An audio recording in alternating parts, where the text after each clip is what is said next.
Mais quel pauvre peuple que celui qui se plaint de ces maux, mais qui ne comprend pas que la cause commune à tous ces derniers n'est autre qu'il a aucun pouvoir, si ce n'est celui de geindre et de protester à heure fixe et dans un périmètre autorisé.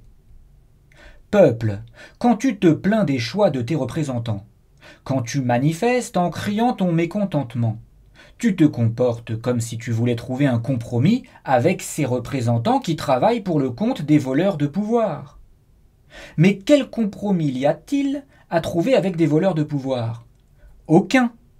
On ne négocie pas avec des voleurs de pouvoir.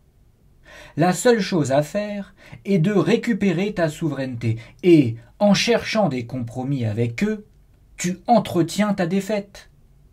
Et oui, ces compromis entretiennent la supercherie élective des voleurs de pouvoir et sont le terreau de tes échecs. Sache-le.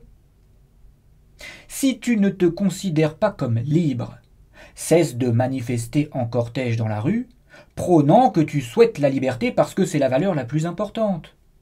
Cette dernière ne se réclame pas, elle se conquiert par des actes. Le risque, si on la réclame en chantant en cortège dans la rue, c'est que ceux qui nous la confisquent, les puissants, intériorisent l'idée, puisque ces gens en colère la réclament. Cela veut dire que nous avons le pouvoir de ne pas céder à leurs requêtes. Et c'est bien là le souci.